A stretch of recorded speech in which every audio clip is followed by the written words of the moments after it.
Long before he was known for breaking every speed record on Earth, Mickey Thompson was just a kid who couldn't leave an engine alone. Born on December 7, 1928, in Alhambra, California, he grew up spending more time in his garage than in school, taking apart engines and putting them back together. Not always the same way they started. He bought his first car when he was still too young to drive, fixed it up with his own hands, and sold it for more than he paid. In his late teens, while other kids were cruising the beach roads, Mickey was heading to dry lake beds and salt flats, testing cars he'd built from scrapyard parts. There were no rules out there, no crowd watching, just wide open space and a single question. How fast can this go? Every attempt brought him closer to a truth he couldn't shake.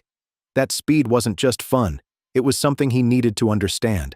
What set him apart wasn't just his willingness to drive fast, it was his urge to reinvent the machines themselves. When others hit a limit, Mickey didn't slow down. He redesigned the car.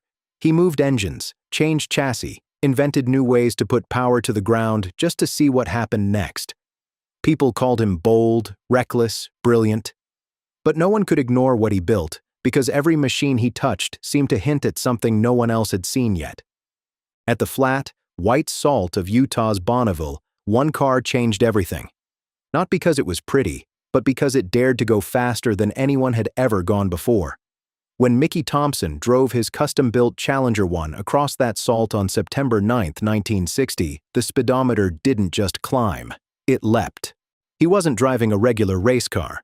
This was a purpose-built speed machine with 4 supercharged Pontiac V8 engines, each one driving a separate wheel through its own Cadillac gearbox, making the Challenger 1 a genuine 4-wheel drive land speed car. The tires were custom fabricated by Goodyear, designed specifically for the attempt because no manufacturer had ever been asked to build rubber capable of sustaining 400 miles per hour. Mickey had struggled to find anyone willing to take that challenge on. Goodyear said yes, and that collaboration would eventually help shape tire technology for jet aircraft as well. On September 9, 1960, he hit a staggering 406.60 miles per hour in a one-way run, the first American, and at that moment, the fastest human on Earth, to break the 400 miles per hour barrier. It wasn't just about how fast he went. It was about doing what experts said couldn't be done with a piston-powered car. Other record cars had pushed limits, but Thompson's design pushed them further with engineering choices most people thought were too risky. When that Challenger 1 finally screamed down the salt, engines roaring and wheels biting into flat white miles, it wasn't just a number on a scoreboard. It proved something about human ambition, about experimenting with ideas others hadn't even conceived.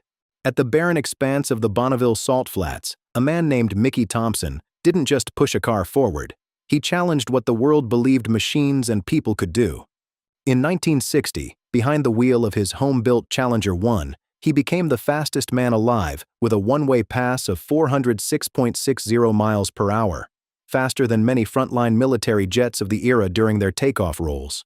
The official world land speed record would elude him that day, a broken driveshaft robbing him of the required return run and leaving him the fastest man without a title to match. That gap between glory and the record books would haunt him for the rest of his life. Bonneville itself was a location in the drama. The salt crust, formed from ancient Lake Bonneville that covered much of the American West thousands of years ago, creates a naturally flat racing surface stretching for kilometers.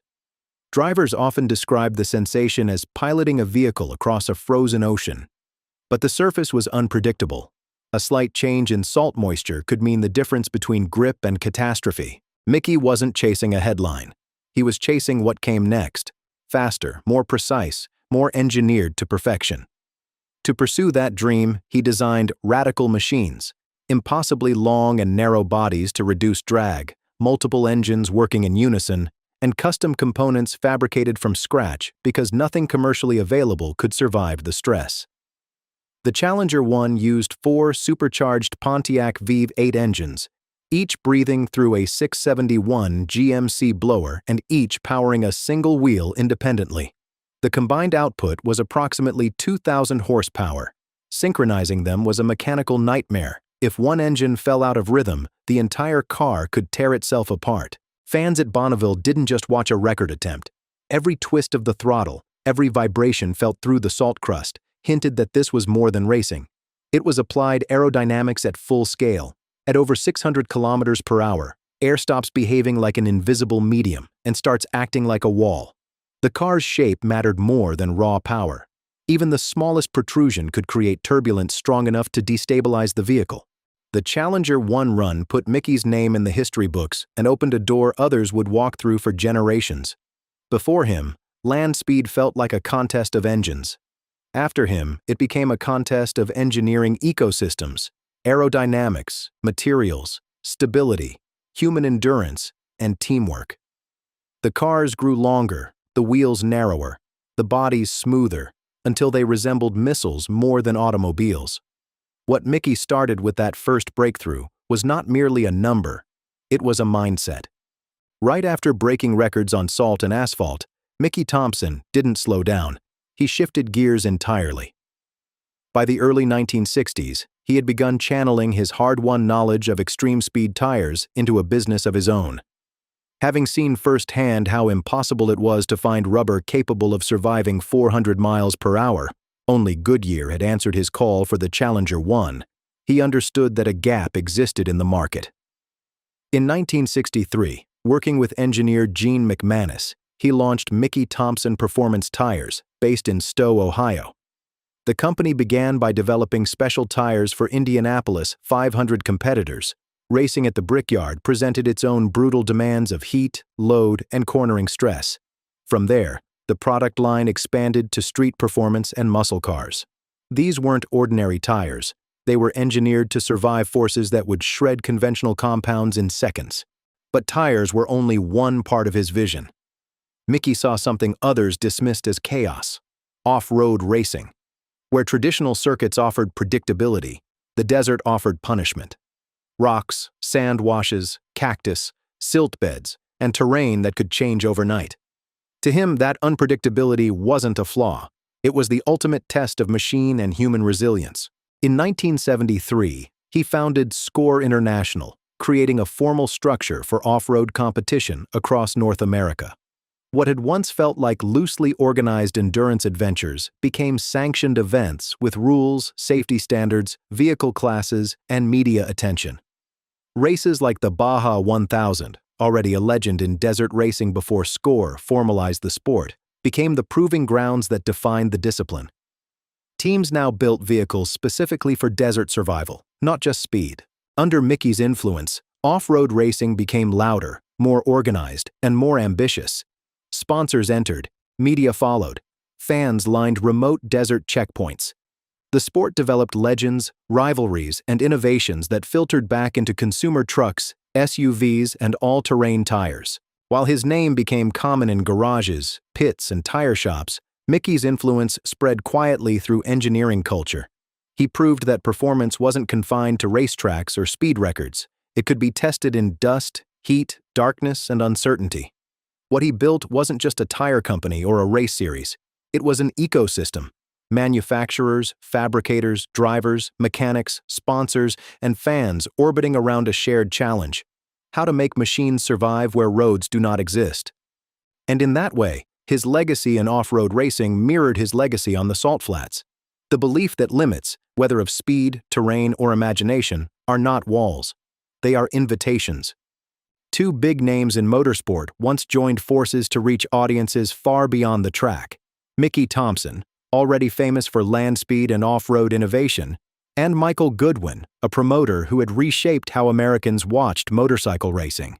Goodwin wasn't just any promoter. He is widely credited as the father of Stadium Supercross, the man who, in 1972, organized the inaugural Super Bowl of motocross at the Los Angeles Memorial Coliseum and proved that off-road motorcycle racing could fill a football stadium. Before that, he had made his name in rock and roll concert promotion, and he brought that showman's instinct into motorsport. In 1984, their two companies merged. At first, the partnership made sense. Thompson understood how to build machines and racing formats people wanted to see. Goodwin understood how to sell tickets, attract sponsors, and turn motorsport into entertainment. Together, they believed they could scale events, blend disciplines, and create something larger than either had done alone. But the collaboration frayed quickly. Disputes over contracts, money flow, and control of shared ventures hardened into legal conflict. Thompson sued Goodwin, and when the civil court ruled, it ruled in Thompson's favor, a judgment of more than $500,000 against Goodwin. Unable to pay and stripped of the business he had built, Goodwin declared bankruptcy in 1986. The professional life he had carefully constructed was gone. What might have remained an ugly but ordinary lawsuit instead became the prelude to something far darker. As the legal fallout deepened, resentment hardened with it. Multiple witnesses later testified that Goodwin had spoken openly about his anger toward Thompson and, at times, made statements suggesting violent intent.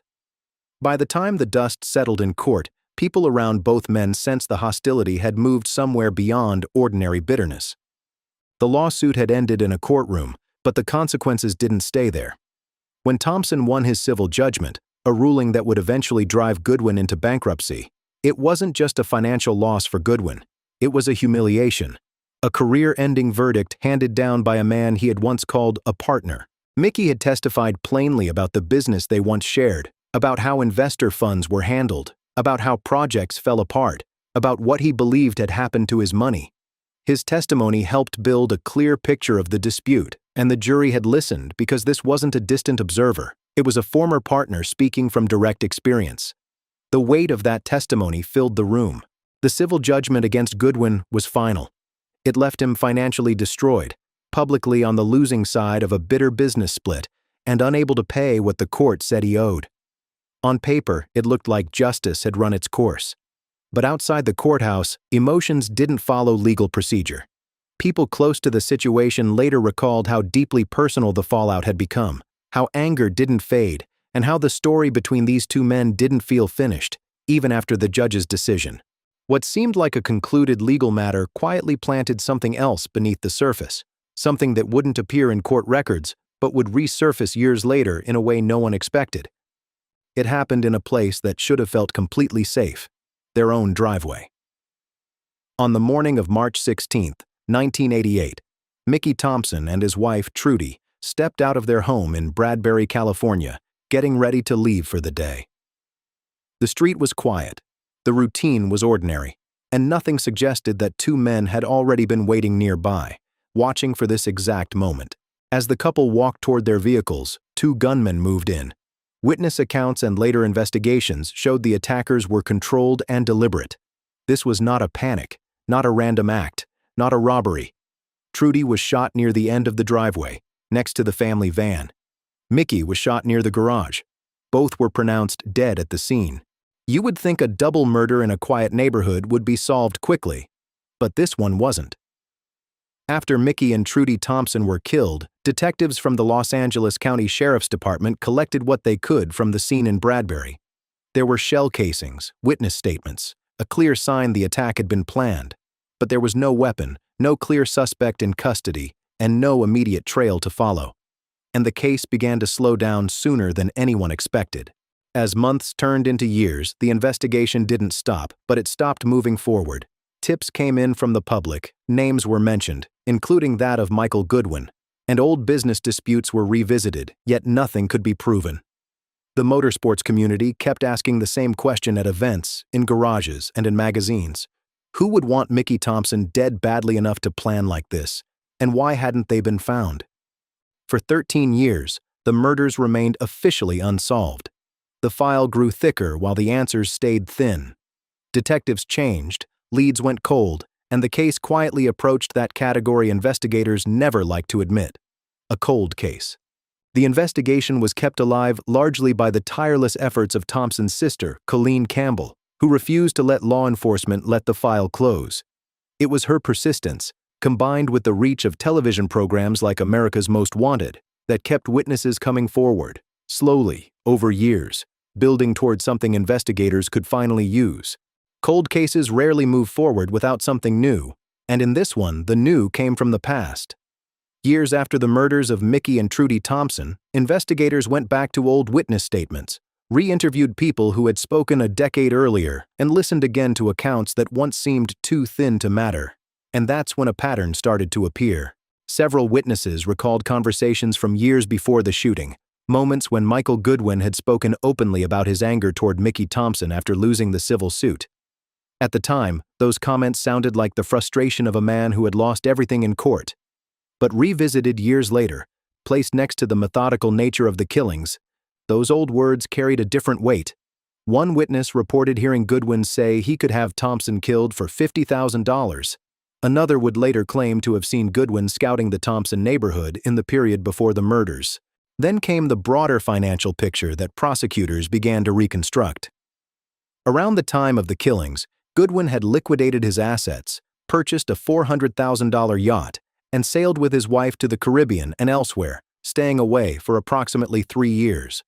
When that pattern was laid against everything else investigators had assembled, the direction kept pointing back to one name.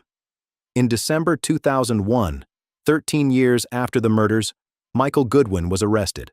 What once felt like speculation slowly turned into a case backed by witness accounts, phone records, timelines, and consistent testimony from roughly 15 different people. After more than a decade, the case that had refused to move was finally in a courtroom. You don't expect a murder case to come back to life after more than a decade, but this one did, and it fought its way to a verdict over years of legal process. After Goodwin's arrest in December 2001, jurisdiction disputes delayed the proceedings. Orange County had initially filed charges, but an appellate court ruled it lacked jurisdiction. The Los Angeles County District Attorney refiled murder charges in June 2004. The case finally went to trial in Pasadena. During the 6-week trial, prosecutors laid out a timeline built from old witness statements, financial records, and years of re-examined evidence. They argued that the killings were not random, not emotional, but planned as an act of revenge that had been waiting for the right moment. Approximately 15 witnesses testified that they had heard Goodwin threaten to kill Thompson, some accounts stretching back years before the murders. The jury listened to a story that began with a partnership in 1984 and ended in a driveway in 1988. Hearing how the loss of a civil judgment, a bankruptcy, and a career could follow someone for years and turn into something far more serious. On January 4, 2007, nearly 19 years after the murders, the jury found Michael Goodwin guilty on 2 counts of first-degree murder. Special circumstance allegations of lying in wait and multiple murder were also found true. He was sentenced in March 2007 to 2 consecutive life terms without the possibility of parole. The 2 hitmen who carried out the killings have never been identified or found. For friends, family, and fans, the verdict brought relief mixed with something heavier. Justice had arrived, but it had taken the better part of 2 decades to reach, and it couldn't change what happened in that driveway in 1988. What it did bring was an answer to a question that had lingered for years, and a final chapter that many feared they would never see completed. Long after the headlines faded, Mickey Thompson's work kept moving. His land speed runs at the Bonneville Salt Flats showed what careful engineering and bold ideas could achieve when most people thought the limits were already set. Drivers, builders, and fans still talk about those runs because they changed how people think about speed on land. The Challenger 1's one-way pass of 406.60 miles per hour stood as a permanent reminder that official records and actual achievement are not always the same thing. In 2016 and again in 2018, his son Danny finally completed what Mickey never could, driving the family's Challenger 2 to official piston-powered land speed records at Bonneville, finishing in a sense what his father had started in 1960. The company he founded, Mickey Thompson Performance Tires, continued producing tires built for racing, off-road driving, and high-performance street use. What began in 1963 as a solution for Indianapolis 500 competitors became products used by everyday drivers and professional racers alike. Acquired by Cooper Tire and Rubber Company in 2003, the brand and its founder's name remained printed on the rubber that met the ground, and that quiet presence carried his influence forward year after year. The off-road events he helped organize through SCORE International gave structure to a sport that once felt scattered and informal. Races like the Baja 1000 became proving grounds for machines and drivers, drawing global attention to desert racing. The culture, the community, and the competition that grew from those events still reflect the foundation he helped lay, and new generations step into that world without always realizing where it began. Mickey Thompson proved that records are not only numbers, They are starting points for what others will try next. His life showed how far curiosity and persistence can go in motorsports, and how one person's ideas can shape an entire industry. What happened in his driveway ended his story, but it didn't stop the motion he had already set in place. And that motion is still going.